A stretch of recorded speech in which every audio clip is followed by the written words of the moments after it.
Hey guys, welcome back to my channel and welcome to an unboxing. I haven't done an unboxing in a very long time. I used to do vegan beauty box unboxings quite frequently and then I haven't for quite a long time. And I'll tell you for why. I stopped doing them because I found they were a little bit wasteful and I just thought, you know what, I've got a lot of products to get through myself. I don't really want to keep getting new products each month, but I think maybe lockdown has driven me back to consumerism. It's just nice to get something in the post each month, isn't it? And I get PR from the Pip Box and I usually unbox them on my Instagram, but I thought I would just do an unboxing video because, I mean, why not? You may not have heard of this box. It's a UK based box, I'm pretty sure. £20 a month, but you can get discounts if you pay up for a couple of months in advance. And yeah, usually you get about £55 worth of product in the box, so it's not as like luxury as maybe like Petit Vore. But yes, I'm just gonna dive straight on into this. I've only got about six minutes precisely to film this video, so let's see if I can get that done. And this is the self-love edit. We've rounded up our self-love top tips which you can give a go this month. Got some tips on there. And obviously you get the products in the box are probably going to be like Valentine's Day themed, one would assume. Although this actually came after Valentine's Day.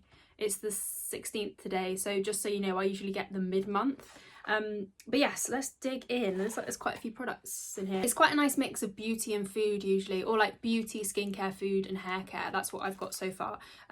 This is the Play in Choc Organic Peruvian Cacao Milk Chocolate. Now, I'm always up for trying new vegan chocolate bars. I am quite a harsh critic. I will say I am quite a harsh critic because it's all down to the texture when it comes to vegan chocolate. A lot of vegan chocolate is very hard, kind of like advent calendar chocolate. But I'm pretty sure I've tried a mini of this one before and it's very soft because it's got coconut, if it's the one I'm thinking of. Yeah, creamed coconut and coconut palm sugar. So it's kind of like got the softness of coconut cream, if you know what I mean. So I'm pretty sure I've tried this bar before, but like a mini, and it was nice in texture. So I have actually just given up chocolate for Lent.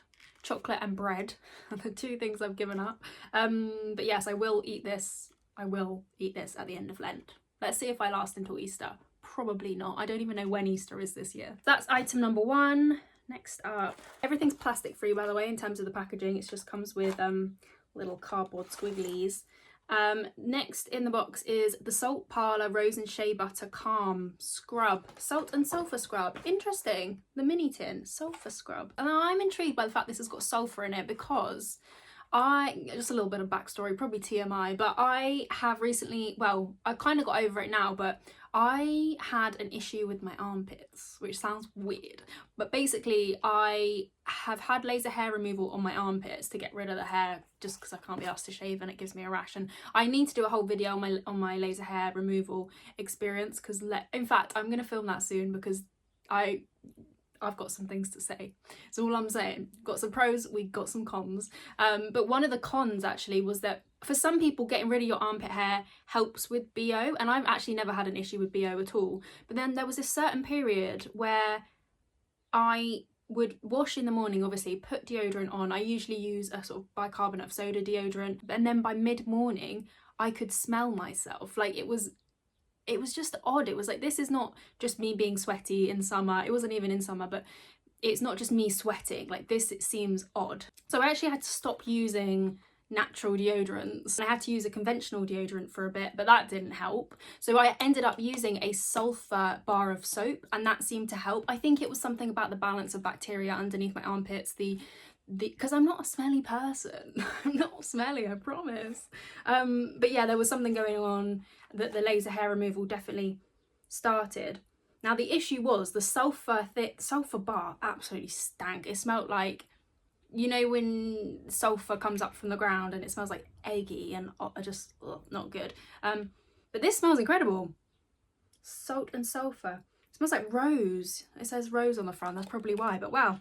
That smells really good. Okay, interesting. I'm happy with that. I feel like sometimes scrubs can be quite boring, but the fact that it's got sulfur in it intrigues me greatly. And it comes in a tin, not a plastic bottle. Next in the box is Beauty Bakerie. I've never tried anything from Beauty Bakerie. That's really exciting. That's a brand I've genuinely always wanted to try. This is the Beauty Bakerie Flour Setting Powder, which I've heard really good things about. This is just a sample, but that's okay. That's fine. So in a little sort of, the idea behind this brand is everything sort of like cookware themed or baking themed. Like they have beauty blender eggs, which like come in an egg box. So I'm really excited to try this. In fact, I might insert a clip of me using it. I have to rush through this video, but afterwards I will use this and let you know how I get on. But that is really exciting. That's a big name brand, you know, that's on Cult Beauty. The fourth product in the box, I feel like we've got quite a few products. This, oh, a shampoo bar. This is the Foamy Wet It, Foam It, Rinse It. That's a weird tagline. Wet it, foam it, rinse it. The foamy shampoo bar. Vegan, normal hair, gives natural shine with coconut oil. Not typically a fan of coconut oil in hair care, but that's okay. It depends on the formulation. Don't judge it before you try it. I love a shampoo bar. It's got to be said. Oh, well, it comes with a little dangly. That's good actually, because I know shampoo bars can get a little bit slippery. So that looks like quite a good grip. It smells kind of like shea butter. Has it got shea butter in it? Or does my nose deceive me? No, it's got fragrance in it. That's probably what I can smell. But it smells nice. It smells nice and subtle. So I'll give that a go. I'm always up for trying a new shampoo bar because I definitely have my favourites. And I am quite picky. Okay, you know what? I need to pause this to go and do something. But I will be back afterwards and I will stop rushing through this and actually start. I'll test a couple of the products. So like I'll use, I think there's a couple more products to go through. And then I'll try out the under eye setting powder. So yes, see you in a moment. Alrighty, short little interim for me, not for you. Next product, is this the last product? Oh no, there's one more. Oh my gosh, I feel like this is more than 1, 2, 3, 4, 5. This is the 5th product in the box, and this is the Phase Zero Making Moves blusher in the shade. What's this shade? Well, maybe it is called Making Moves. Maybe that's the shade name. But the brand is called Phase Zero, and I've never heard of this brand actually. From the outside package, I feel like this is maybe not my colour. Nice sleek packaging. But if it's a coral, I don't typically go for corals. They don't tend to flatter my skin. Oh, okay. Actually, I take that back. That's more of a nude than a... I thought it was going to be a bright orange like this. But it's more of a nude. Okay, interesting. I will pop some of this on. Should I do that now? Should I do that now? I mean, why not? And it also comes with a little mirror. Ooh. Probably the wrong brush to use, but can you see this finger? Sorry, not using my middle finger at you, but basically the nail saga continues. I managed to get all of them off because they were so annoying. If you caught one of my recent videos, you'll know that I put press-on nails on because they are really getting me through lockdown, because it's just such a fun activity to put press-on nails on. But this was the first time I used proper nail glue. This little bugger, I've kind of picked away at it, I've chopped it, I've tried to get it off.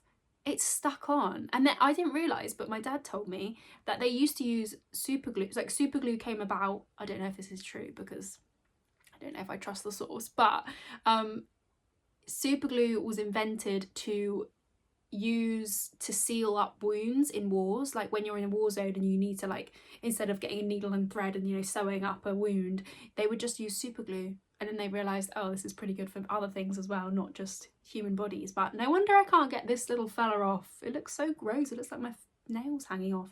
So if you're wondering what that is, that's the explanation behind that. Let's put some of this on. I do actually have a tiny bit of blush on already. So now, blush isn't really something I get too excited about, I'll be completely honest. For me, a blush is a blush, it's a blush. You know what I'm saying? But, I mean, that is pretty. I like the shade. But when, to be honest, I see a pink blush and I think nice. I see a kind of nude blush, I think nice. Anything deeper than that doesn't really work on my skin tone. So I think this is surprisingly nice. It doesn't get me overly excited, but I'm just not really a blush girl. I like them, but I don't get enthused about them. Do you know what I'm saying? I'm pleasantly surprised at that. I'm not really a blush girl, like I say, but I think that this definitely works for my skin tone. I just wonder if, you know, someone with a deeper skin tone got this, they'd probably think, oh, that's barely even an eyeshadow. So yeah, it's always dodgy with subscription boxes when they're picking out shades unless they know your shade in advance, and they can customize your box to you. It works for me, but I don't think it would work for everyone. But the formula feels nice, sits nicely on the skin. Who knows how long it will last, but that's that one. And the next thing in the box is a wooden spoon. A wooden spoon. What is this supposed to go with, I wonder? Shampoo bar? The setting powder? The chocolate? What is this supposed to go with? Is it supposed to go with the scrub, maybe? That's a bit weird. That's a bit weird. Why would you need a wooden spoon for a scrub? This really does smell absolutely delightful. I mean, I probably won't sully the spoon. I'll probably keep this for another occasion, but a bit weird, bit strange. Not seen that before. One more product in the box. This is by Lime Crime. Oh, okay. So scandalous. Lime Crime were a brand that I never really got into them, even though they are cruelty free and I think they're completely vegan now. They basically, just to give you a bit of background, they basically had a little bit of a scandal, well, quite a big scandal actually, a long time ago, in which it was something about people's bank details being leaked when they ordered with Lime Crime, and some other little bits as well, like something to do with the owner. And then I think the owner was replaced, or, you know, I'll leave a documentary down below because I'm pretty sure Jay Kisser did a documentary on it, or she did some coverage on it, and I remember watching that and being like, oh, okay, so maybe they aren't so bad anymore, because the owner had been ousted and they'd kind of rebranded a little bit. But basically I'd never been attracted to Lime Crime for those reasons. The only time I ever heard about them was when people were saying they're very problematic, do not buy from them. So I mean, if you know anything about that, if you use Lime Crime these days, please do let me know, but I'm pretty sure they don't have the same owner as they used to. The details are hazy, but that's my only knowledge on Lime Crime. I've never tried any of their products. This looks like a liquid lipstick, but it doesn't actually say. It just says Red Velvet on the bottom. Red Velvet, made in the USA. Like Bruce Springsteen. Should we put some of this on? Oh, nearly. Maybe I shouldn't do this blind. Maybe I should get a mirror. Would that help? Hey. That's better. I can see what I'm doing. Sweet. Smells like vanilla. Now, I am applying this on top of a lip balm, so I'm not doing a great job. And I'm not using a lip liner. I also haven't worn a liquid lipstick in what feels like a million years. God, this is wonky. Wonky work. Such a funny face. I mean, it's a nice colour. It's very rich, very pigmented. It smells like vanilla. It's a really nice blue tone red. This gives me Russian red vibes from MAC. Back in the day, that was a real cult classic lipstick. MAC are not cruelty free, but that lipstick had this exact look. I don't really know if I suit a red lipstick. It's a little bit, because I'm quite fair and then I've got the dark hair, and sometimes when it's like a dark lip and a dark eye, it's a bit like, oh, okay, it's a little bit too much, a little bit too much. But I mean, I'm excited about this. Cute little mini as well. It is a mini. The Beauty Bakerie powder is a sample too, and I don't really mind getting minis because it means you get to try more products. And I would rather get a mini and try more products than get a big size of get fewer products and have big sizes, because then you're less likely to like the product and then you're stuck with a big size, you know, whereas if you've got lots of different products to try, you're more likely to really stick with a couple of them. So this is so sweet. I'm sorry, I'm so late to the Beauty Bakerie game. I'm pretty sure Beauty Bakerie is a black owned brand as well. I'm like 99% sure, please correct me if I'm wrong, but I'm pretty darn sure they are. It says vegan 100%, calories 0%, gluten 0%, lightweight, mattifying. That is so cute. What a sweet little idea. I really like that. Baking tips. Our flour can be applied 2 ways. Using a brush, you can lightly dust your entire face for a full matte look, or with gentle pressure, use a makeup sponge to apply the flour to your T-zone. I won't be doing that because I've never really baked my face. I think that it looks stupid on me. Oh, a little bit floury, but that's okay. It just adds to floury, what am I on about? Powdery. Bit powdery. But that's okay. That's all right. Cute little package. I'm just going to use a brush because, like I said, made a little bit of a dog's breakfast out of this, but that's okay. It wasn't really my fault because it kind of opened like this. Just very scared about dropping some. So I don't really look very shiny, so this might not really do much, but I'm not a baker in terms of makeup. I just use a brush and apply it. This is an eye blending brush. I usually take an eye blending brush and just pop some powder where I maybe get a bit shiny in summer, but I'm not really an oily gal, so my main thing when it comes to powder, I love powders that blur the skin, and I love powders that don't increase the creasingness. Like, nobody wants to look cakey, but mainly like because I use it underneath my eye, I just don't want it to look, I don't want it to look textured, and I don't want it, like, I love the RMS Beauty under eye setting powder, but sometimes that can oxidize when it touches your product, touches other product. My eye makeup's a bit messy today as well. This is obviously first impressions only, and I don't even want to show you my makeup close up because my eye makeup looks, I did it this morning in a rush and it doesn't look great, but I'm very impressed. Like, no texture at all. There's like a tiny little bit of oxidizing here. I don't know, you probably can't even see it on this, but just like the tiniest amount of oxidizing, but it looks very natural. I might have put on too much because the package had kind of leaked everywhere. I feel like I haven't blended out this dark shadow enough, so I'm just going to go in and do. But yeah, that is the last thing I got in the box this month. I am super duper happy, I won't lie to you. I think this is my favourite box I've got so far. The Christmas box was really nice, or the one around, no, must have been January time actually. Yeah, it was Veganuary. The Veganuary box was really nice, but it did come with, there was a little bit of a scandal.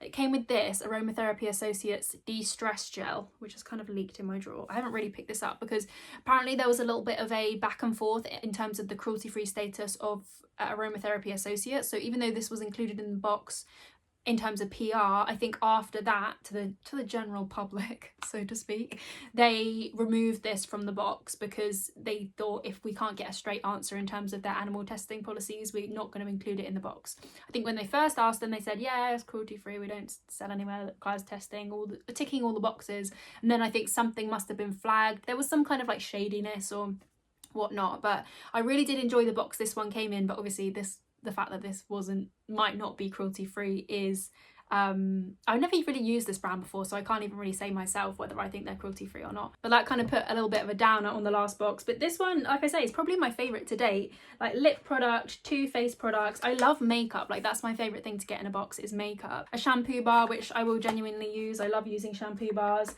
A chocolate that I know is good, I've tried this one before, and this delightful sulphur, which hopefully will de-stink my armpits. No, I'm just kidding, I don't have smelly armpits anymore. Or do I? But yeah, I'm pretty chuffed with that box, I'm not gonna lie. I think the lip product feels nice, no transfer, doesn't feel like, I hate when matte lips feel really tight and heavy. But yeah, I'm happy with the box, happy with the products. I think for the price it was really pretty darn good, and I'm very grateful to be able to try it out and unbox. So let me know if you've tried the Pip Box and your thoughts, and hopefully I'll catch you very soon. Bye.